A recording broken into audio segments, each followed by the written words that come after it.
Hello students, in the last lecture we were discussing chapter 15 economic development. Today we are continuing with the chapter. So let's get started. Now we had discussed up to economic and non-economic activities, right? So now we are studying the factors of production.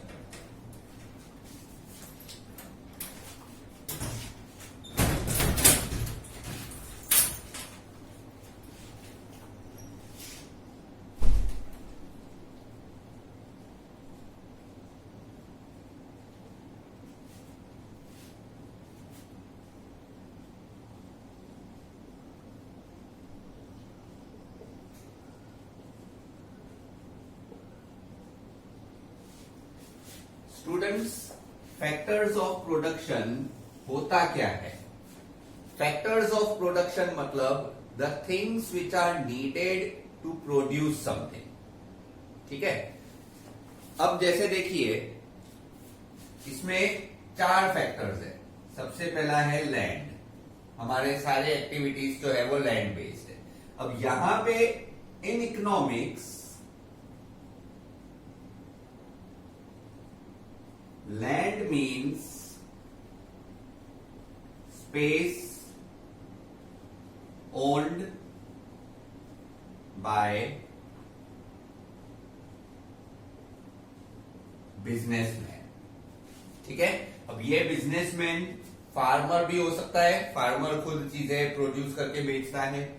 ये secondary sector का भी हो सकता है, यानी manufacturing industry का भी हो सकता है, और टर्शियरी सेक्टर का भी बिजनेसमैन हो सकता है. होलसेलर, रिटेलर भी हो सकता है. सो यहां पे लैंड मतलब space owned by businessman. Land मतलब ग्राउंड नहीं. In this context land does not mean ground. जैसे अपने कोचिंग क्लासेस है द्रोणाचार्य एकेडमी, ठीक है, तो उसमें गांधीनगर का जो ब्रांच है वो एक वो बंगलो टाइप एरिया में है. तो वहां पर लैंड जो है वो उस बंगलो को हम कह सकते हैं. उड़ासन branch is located on the 4th floor of a commercial building. तो पूरा कॉमर्शियल बिल्डिंग द्रोणाचार्य एकेडमी के लिए लैंड नहीं है, लेकिन वो जो 4th फ्लोर का जो स्पेस है that is land for our business. Correct. So यहां पे लैंड जो है it means space owned by businessman. ये इकोनॉमिक्स में लैंड का डेफिनेशन है. ज्योग्राफी में जो लैंड होती है वो एग्रीकल्चरल या प्रोडक्टिव लैंड होती है. यहां पे जो फैक्टर्स ऑफ प्रोडक्शन में लैंड है, इसका मतलब है जो भी स्पेस में बिजनेस किया जाए, इकोनॉमिक एक्टिविटी जहां की जाए, वो land. Now second factor that we require, it is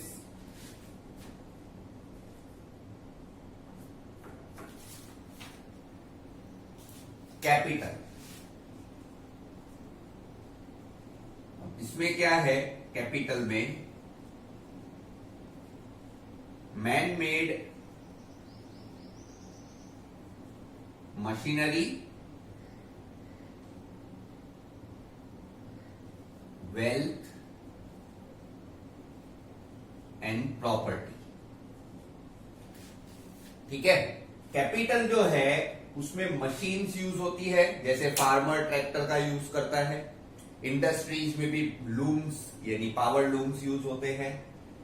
wealth यानी the money which is deposited by the owner in business.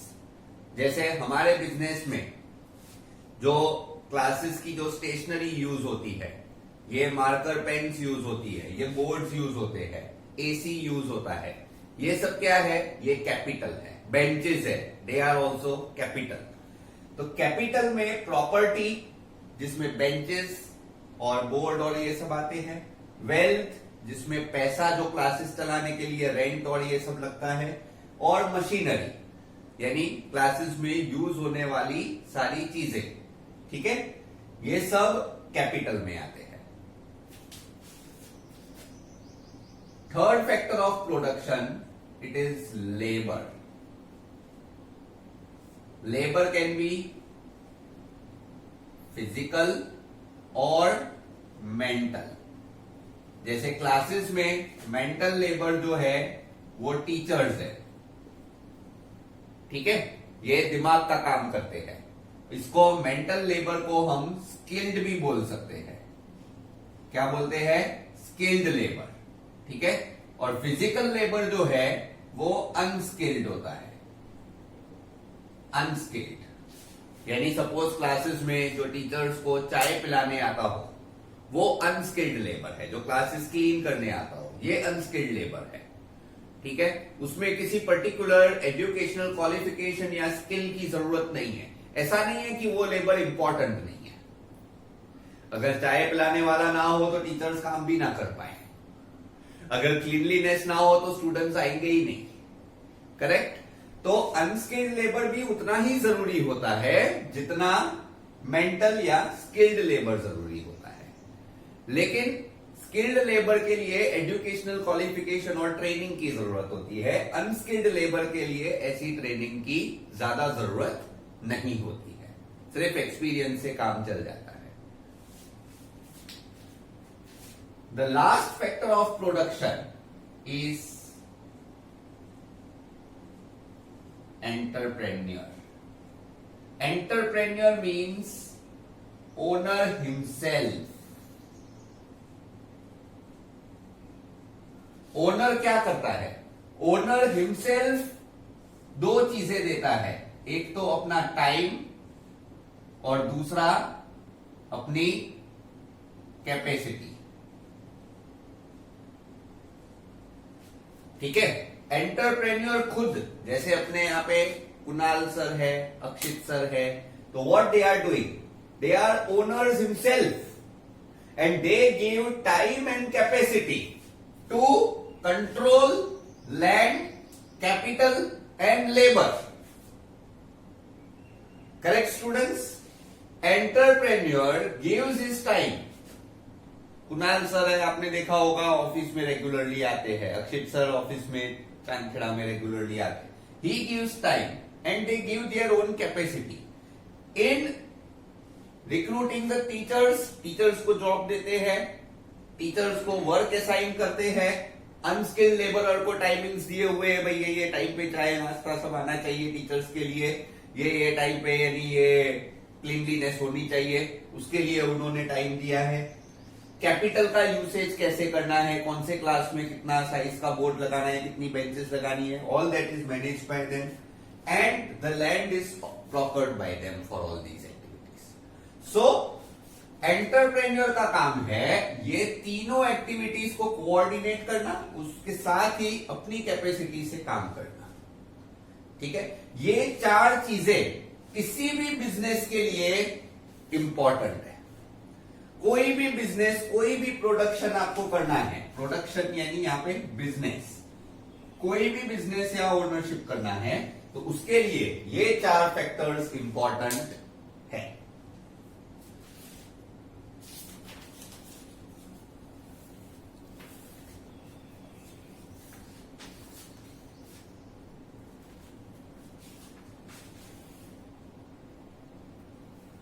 So now next is we are discussing the distribution of factors of production. आप लोग ये इतना note down कर दीजिए, text book में भी दिया हुआ है लेकिन थोड़ा कंफ्यूजिंग वे में दिया हुआ है, so please you can note down this.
distribution of factors of production. Now human wants are unlimited while resources to fulfill them are limited. So no nation of the world has resources in unlimited quantity. There will always be a scarcity of factors of production. As a result, every country faces problems related to the allocation of resources. Many questions arise, such as why, when, how much quantity of limited resources can be used. तो क्यों हमें ये distribution की जरूरत है?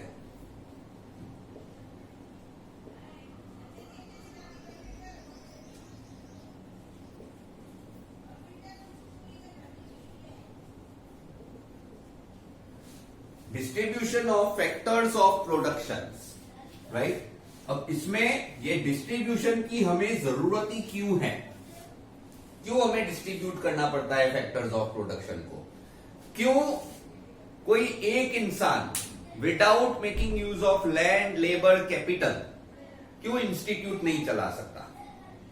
इसका एक reason है स्टूडेंट्स कि wants are unlimited but resources are limited. Students are so many, teachers are limited. So you need to divide work. You need to distribute the work among as many teachers as possible, so as to fulfill the wants. अब यहां पे सबसे पहला reason आता है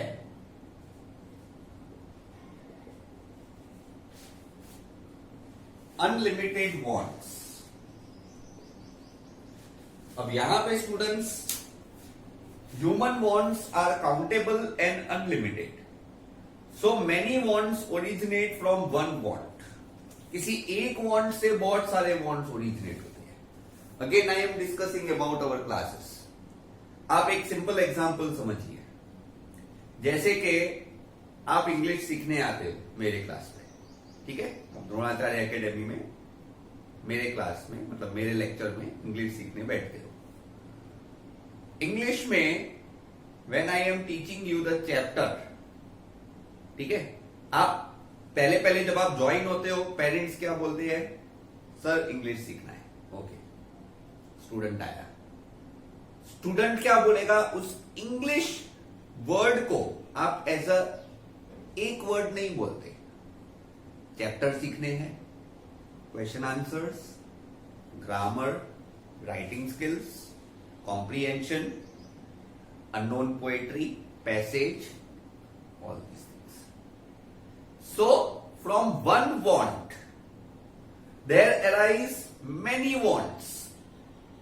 correct? इसी तरह से जब एक बिजनेस स्टार्ट होता है तो उस बिजनेस में स्टार्टिंग में भले छोटा लैंड, एक या दो क्लासरूम से इंस्टीट्यूट स्टार्ट हो, लेकिन with the increase in wants the resources also need to be increase. The number of teachers, number of classrooms, number of offices, they need to be increased. They need to be distributed as much as possible. So the wants are unlimited, but the capacity of the owner, the capacity of the teachers is limited. Correct? Many requirements are to be fulfilled again and again, while many wants arise because of development of science and technology. So because of many reasons, wants become unlimited. In order to fulfill the wants, one has to make a selection among wants. अब यहां पे देखिए students, एक दूसरा example लेते हैं. Now we are keeping aside our teaching thing. एक और एग्जांपल देते हैं. For example consider the people, लोगों के वॉन्ट्स. ठीक है? अब पीपल में जो पुअर पीपल है उनके वॉन्ट्स क्या है? बेसिक है. बेसिक मतलब रोटी, कपड़ा, मकान, food, clothing, shelter. These are the basic wants for the poor people. इनके लिए यही मिलना सबसे ज्यादा इंपॉर्टेंट है. जो मिडिल क्लास में आते हैं इनके लिए जो वांट्स है वो कंफर्ट्स है। कंफर्ट का मतलब होता है ड्राइंग रूम में सोफा होना, बेडरूम में बेड होना, एक एसी होना, फैन, ये सब अभी कंफर्ट है। ठीक है। थर्ड, अब इसमें रिच क्लास, इनके लिए हर वांट एक लग्जरी है, लग्जूरियस लाइफ, यानी जो कपड़ा एक बार पहनेंगे वो दोबारा नहीं पहनेंगे, जो एक बार चीज यूज की उसको दोबारा यूज नहीं करने का, शूज एक बार पहने दोबारा नहीं पहनने के। ये फिल्म स्टार, सेलिब्रिटीज, ये सब इस तरह की लाइफस्टाइल जीते हैं, इसको लग्जरी कहते हैं। इनको हर 6 महीने नई गाड़ी में घूमना है, हर 6 महीने इनको एक बार फॉरेन ट्रिप पे जरूर जाना है। कितने लोग तो हर महीने जाते हैं। So this is their wants are luxurious. अब आप इमेजिन कीजिए कि आप खुद गवर्नमेंट है। अब हम कंट्री की बात करते हैं स्टूडेंट्स। पहले हमने बात की इंस्टीट्यूट की, अब हमने बात की पीपल की। Now we are talking about the country. Country के अंदर ये तीनों टाइप के लोग रहते हैं। अब आप ये तीनों टाइप के लोगों के रिक्वायरमेंट्स को फुलफिल करना चाहते हैं। आप इमेजिन कीजिए आप गवर्नमेंट हो, आप कैसे फुलफिल करोगे इन तीनों की रिक्वायरमेंट्स को? तो आप क्या करोगे? सबसे पहले बेसिक रिक्वायरमेंट्स को फुलफिल करोगे, क्योंकि ये मेन काम है गवर्नमेंट का। This is the first priority. उसके बाद आते हैं कंफर्ट्स, और थर्ड आते हैं लग्जरीज। बट यहां पे एक बहुत बड़ा बट आता है। सबसे ज्यादा टैक्स कौन देता है सरकार चलाने के लिए? सबसे ज्यादा टैक्स ये लोग देते हैं। तो क्या इनके लिए सरकार को कुछ नहीं करना चाहिए? ये लोग क्या सोचेंगे सरकार के बारे में? भाई सरकार को इलेक्शन का खर्चा हम दे, सरकार टैक्स हमसे कमाए और पॉलिसीज फेवरेबल इनके लिए कमाए। ये कैसे? So the government has to develop the nation in such a way जिससे बेसिक नीड्स तो कंप्लीटली फुलफिल हो, मिडिल क्लास कंफर्ट्स थोड़े थोड़े फुलफिल हो, रिच क्लास के लिए भी 1-2 पॉलिसीज तो बनानी ही पड़ती है। और खास करके इंडस्ट्रीज के लिए गवर्नमेंट बनाती है सस्ती इलेक्ट्रिसिटी। ये एक ऐसा नहीं है कि इंडस्ट्रीज इलेक्ट्रिसिटी अफोर्ड नहीं कर सकती, लेकिन इंडस्ट्रीज को सस्ती इलेक्ट्रिसिटी देने का एक ही पर्पस है कि वो फिर अपने वर्कर्स को जो पुअर है उनको वो प्रॉपर सैलरीज दे पाए। क्योंकि अगर कंपनी पूरा अपना कॉस्ट इलेक्ट्रिसिटी पे खर्चा कर दे तो वो पुअर लोगों की सैलरी में कट करेंगे। तो वो ना हो इसके लिए गवर्नमेंट उनको इलेक्ट्रिसिटी का बेनिफिट ज्यादा देती है, right? So in order that the rich people pay the poor people, it is necessary that rich people also should be given some discounts. तब भी वो जो प्रोडक्ट बनाएंगे वो सस्ता होगा और वो सारे लोग अफोर्ड कर पाएंगे।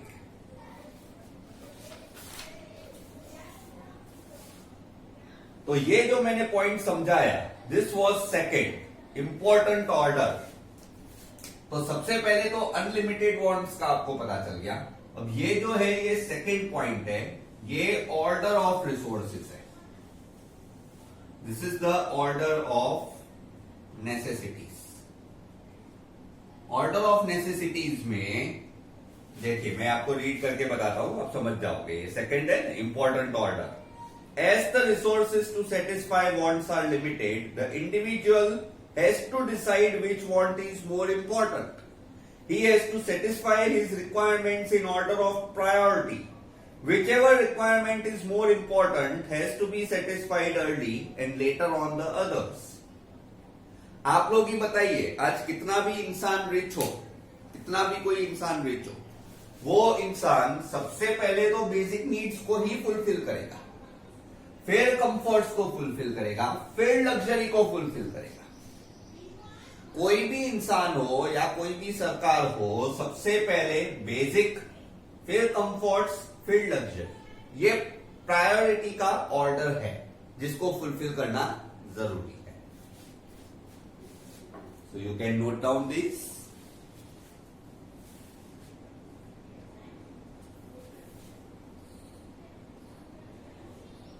अभी ये इनके लिए जो रिसोर्सेज है वो फिक्स्ड है। So there are limited resources. Factors of production mainly include the natural wealth and man made wealth. All these tools are limited, so they have to be used judiciously. Judiciously मतलब very carefully. The distribution of tools has to be done keeping the selected wants in the center. अब इसके लिए क्या जरूरी है? Alternative use of resources. अब ये देखिए स्टूडेंट्स, एक और चीज है जो अपने को समझनी है। ऑल्टरनेटिव यूज ऑफ रिसोर्सेज क्या होता है?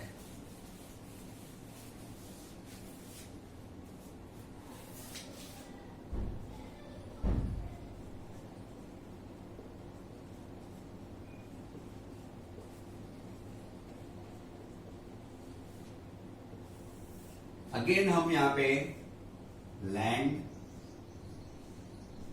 लेबर, कैपिटल, एंटरप्रेन्योर, ठीक है, दीज आर द 4 रिसोर्सेस। अब देखिए, लैंड के ऑप्शनल यूसेजेस हो सकते हैं।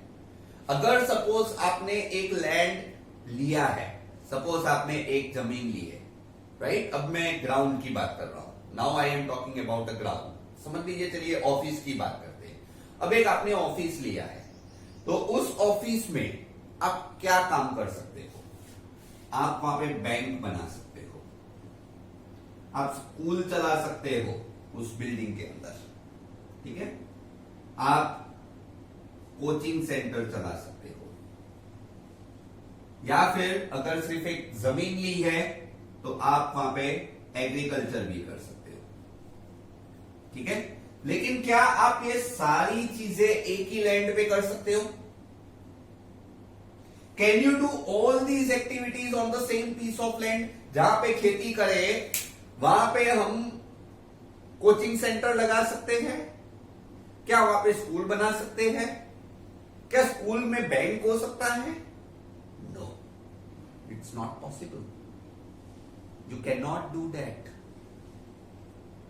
As a owner, you cannot do that. क्योंकि आपके स्किल्स लिमिटेड है। फार्मर के पास स्कूल चलाने का स्किल नहीं है, बैंकिंग करने वालों के पास कोचिंग सेंटर चलाने का स्किल नहीं है, and also their space and time are limited. It cannot be increased. So, these are optional usages of land, but only one at a time. In land के uses को only one at a time use कर सकते हैं. अब second है labour. अब labour में भी देखिए, सपोज जैसे कि एक टीचर है, तो teacher at a time only one lecture can be taken.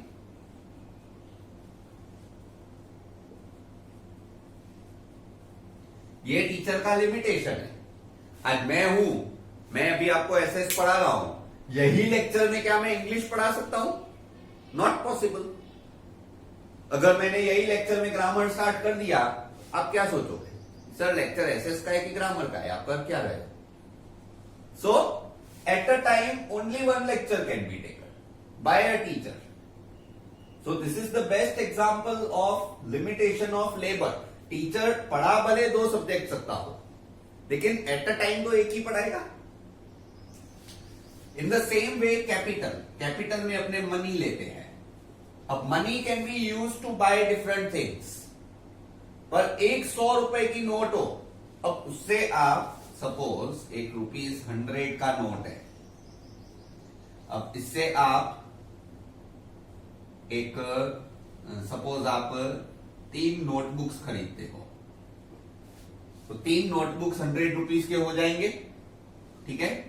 या फिर आप एक पार्कर पेन खरीदते हो, ठीक है, अब ये भी ₹100 की है।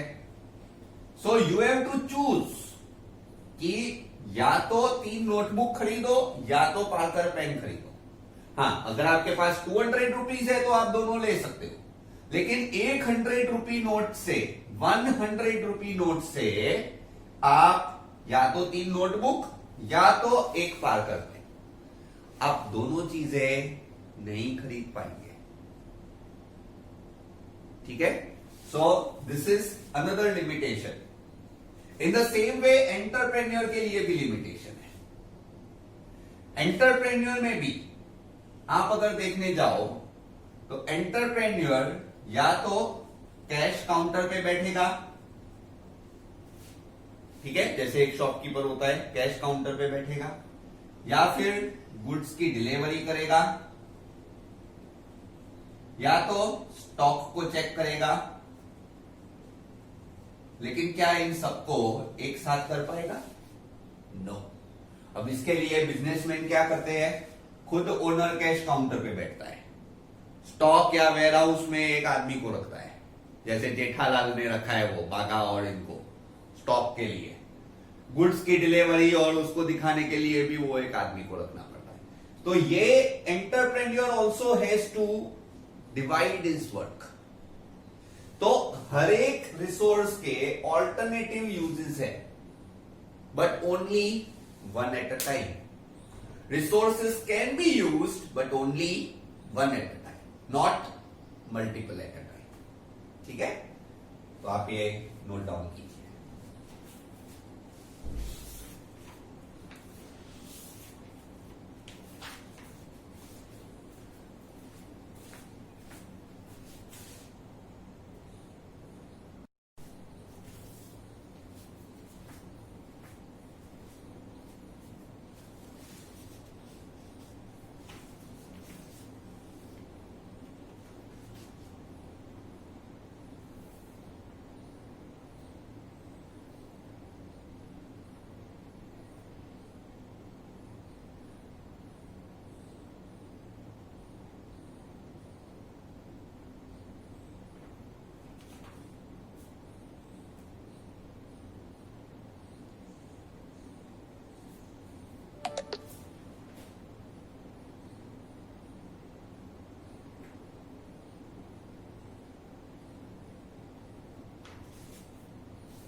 Now students, we are coming to the last part of the chapter, the methods of allocation of resources.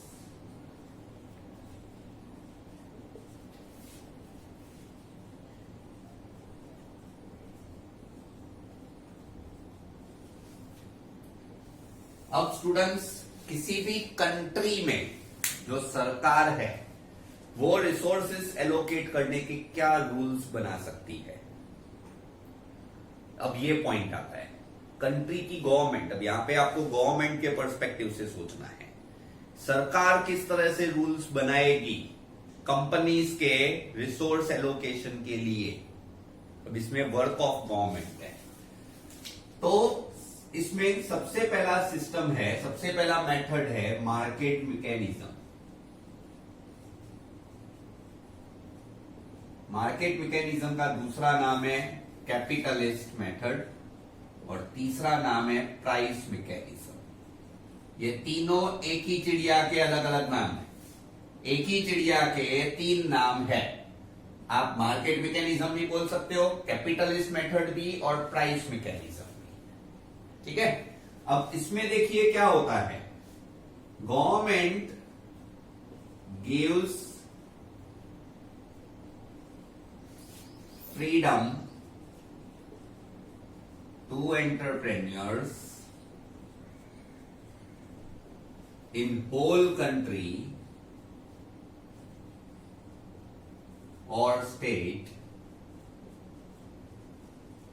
to run their organization as they like। ठीक है, इसमें owners decision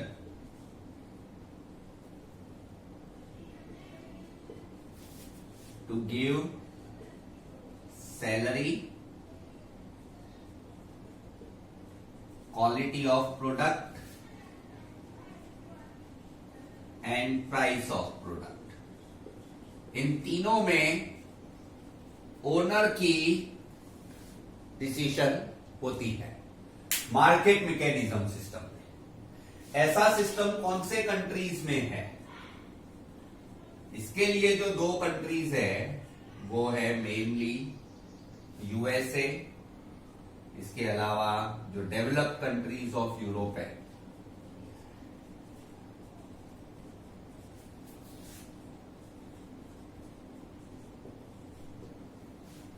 in developed European countries में ज्यादातर, आपको अभी के लिए example याद रखना हो, आप खाली यूएसए करोगे तो भी चलेगा। You can remember USA as example for this type of countries. USA में ये सिस्टम है। यूएसए में ऐसा होता है कि हर एक पेट्रोल पंप पे पेट्रोल का प्राइस अलग अलग होता है इन यूएसए।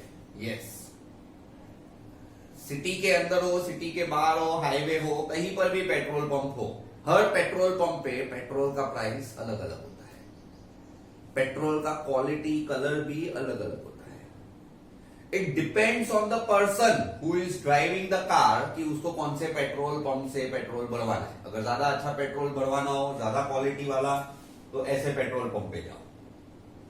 ये वहां पे इस तरह का सिस्टम है कि हर पेट्रोल पंप पे पेट्रोल अलग अलग भाव में मिलता है। ठीक है। यूएसए में ऐसा इसलिए है क्योंकि वहां के जो लोग हैं वो प्राइस के बारे में ज्यादा सोचते नहीं है। ऐसा सिस्टम उन कंट्रीज में चल सकता है जहां पे लोगों को कुछ भी चीज खरीदने से पहले पैसे के बारे में ना सोचना पड़े। ठीक है। So this is the major difference. Government gives freedom to entrepreneurs in the whole country and state to run their organization as they like। USA में फार्मर्स को भी अपनी इच्छा से प्राइस फिक्स करने का हक है। वीट की प्राइस आप 3 ग्रोसर्स के पास जाओगे, 3 ग्रोसर्स के पास 3 प्राइसेस मिलेगी। कोई कंट्रोल नहीं है गवर्नमेंट का वहां पे फार्मर्स की प्राइसेस पे भी। So it is individual freedom in market mechanism. ठीक है। अब इस सिस्टम के फायदे भी होंगे एंड एज यू नो, अगर फायदे हैं तो नुकसान भी होंगे ही।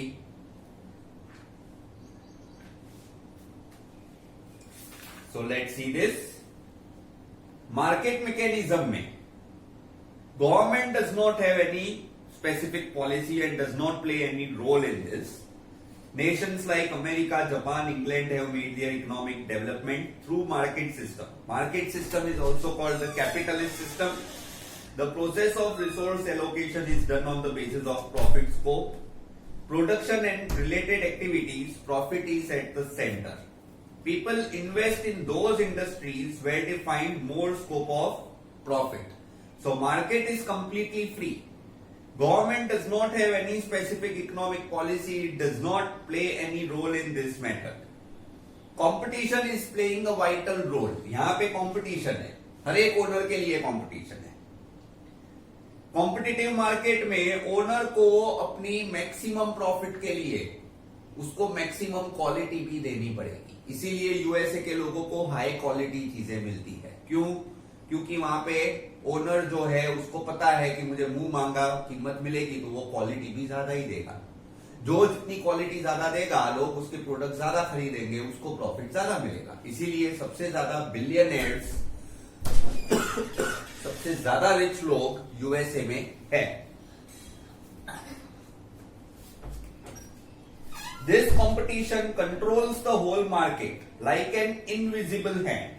The state does not interfere. State मतलब government does not interfere. So this is known as free market economy. Correct? So please note down.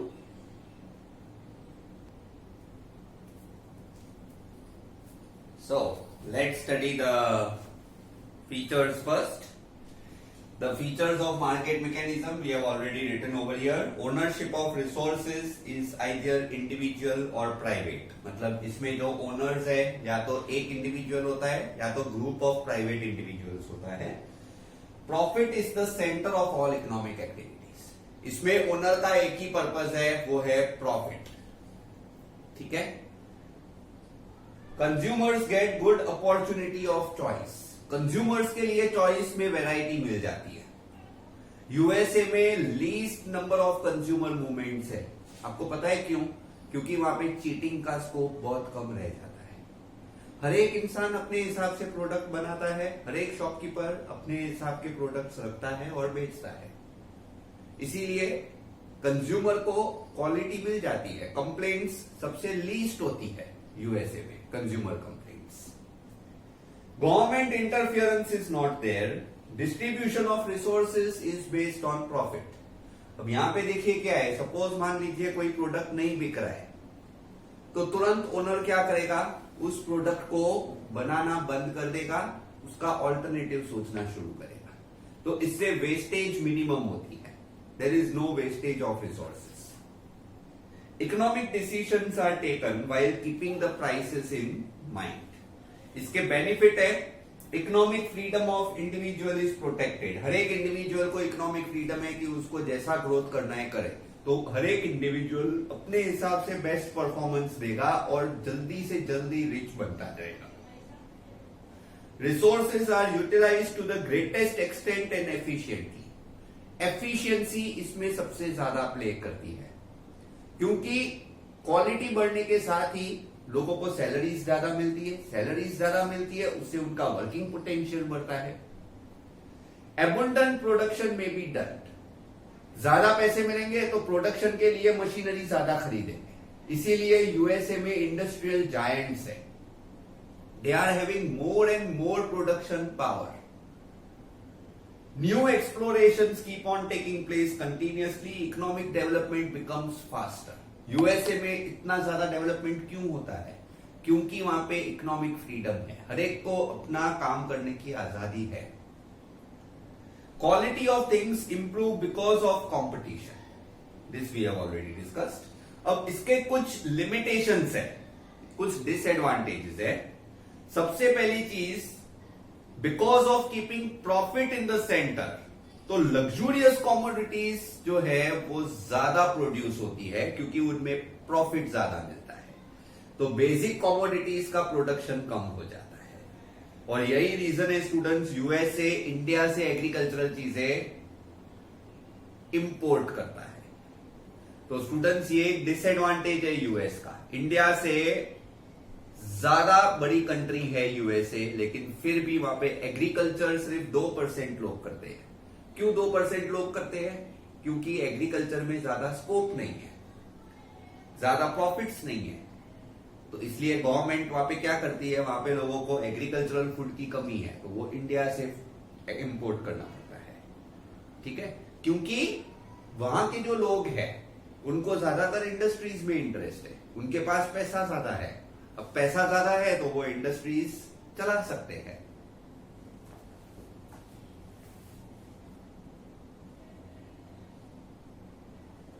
Because of lack of policy related to the role of state, natural resources are sometimes wasted. ये कई बार होता है कि government का कोई control नहीं है, तो इसकी वजह से नेचुरल रिसोर्सेज का ज्यादा वेस्टेज होता है। स्टूडेंट्स, आपको पता है ग्लोबल वार्मिंग जो है ना, ये यूएसए का इसमें सबसे बड़ा रोल है। हम लोग इंडिया में किसी भी रूम में जाते हैं लाइट फैन भी अगर हम बाहर आते हैं तो हम ऑफ करके आते हैं। यूएसए में ये लोग दिन रात एसी चालू ही होती है, इनको कोई फर्क नहीं पड़ता। क्यों? क्योंकि वहां पे लोगों के पास इतने पैसे हैं कि वो कोई भी बिजली का बिल अफोर्ड कर सकते हैं। लेकिन भाई कोई भी बिजली का बिल आप अफोर्ड कर सकते हो, डेट इज वन थिंग, लेकिन उसकी वजह से जो आप एनवायरमेंटल डैमेज करते हो, जो इलेक्ट्रिसिटी का ओवर कंजम्पशन होता है, पावर का ओवर कंजम्पशन होता है, उसके बारे में ये लोग कुछ नहीं सोचते। क्यों? क्योंकि इनको तो कोई बिल से फर्क ही नहीं पड़ता। So this is where the problem arises.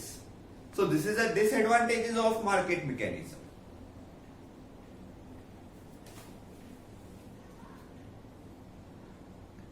एक और एग्जांपल देता हूं स्टूडेंट्स। यूएसए में गाड़ियों के बेचने पे कोई पॉलिसी नहीं है।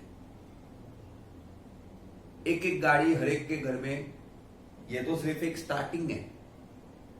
बाकी हर एक इंसान के पास 2 से 3 पर्सनल गाड़ियां, ड्राइवर हो तो ही वो इंसान बराबर वहां पे लाइफ जीता है, ऐसा बोलते हैं।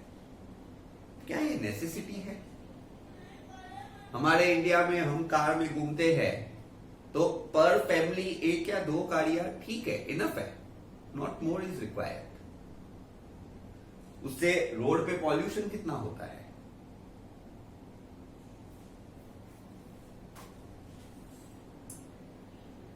Due to lack of knowledge and ignorance about market, the consumers are also exploited. कई बार कंज्यूमर्स को कुछ लोग क्या करते हैं, उनका क्वालिटी कम वाला प्रोडक्ट होता है, लेकिन क्योंकि कंज्यूमर्स प्राइस के बारे में पूछते ही नहीं है, उनको वो प्रोडक्ट ज्यादा प्राइस में दे देते हैं। तो ये कुछ कंट्रीज में ये देखा गया है कि कंज्यूमर एक्सप्लॉयटेशन होता है। इसमें यूएसए नहीं है, लेकिन कुछ कंट्रीज है जहां पे मार्केट मैकेनिज्म की वजह से लो क्वालिटी प्रोडक्ट्स भी हाई प्राइस में बेचे जाते हैं। Due to centralization of property and income, there is increase in disparity of income. अभी आप दूसरी कंट्रीज के एग्जांपल देखेंगे जहां पे मार्केट मैकेनिज्म है, तो वहां पर आप देखोगे अनइक्वल डिस्ट्रीब्यूशन ऑफ इनकम है। रिच बहुत ज्यादा रिच होते जाता है, पुअर बहुत ज्यादा पुअर होते जाता है। So this also happens due to market mechanism. There is a fear of monopoly, economic instability, exploitation of labour. अब ये भी चीजें हैं जो होती है मार्केट मैकेनिज्म में। मार्केट मैकेनिज्म की वजह से ज्यादा लोगों में अनएम्प्लॉयमेंट हो सकता है, क्योंकि अगर कोई इंसान अपना प्रोडक्ट बनाना ही बंद कर दे, भाई लॉस हो रहा है, तो उस प्रोडक्ट के रिलेटेड जो वर्कर्स है वो अनएम्प्लॉयड हो जाएंगे। This will lead to economic exploitation and instability. So all these things are the disadvantages of market mechanism. इसमें वर्कर्स के बारे में सोचना, वेलफेयर के बारे में सोचना, कंज्यूमर्स के बारे में, पब्लिक के बारे में, ये सब एंटरप्रेन्योर्स का काम नहीं है, ना ही गवर्नमेंट का काम है।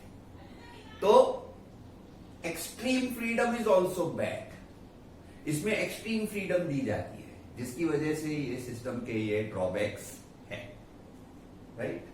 So this is the first method of allocation which we have studied today. We are stopping the lecture here.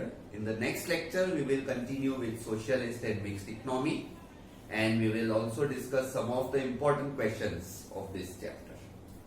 Goodbye, students.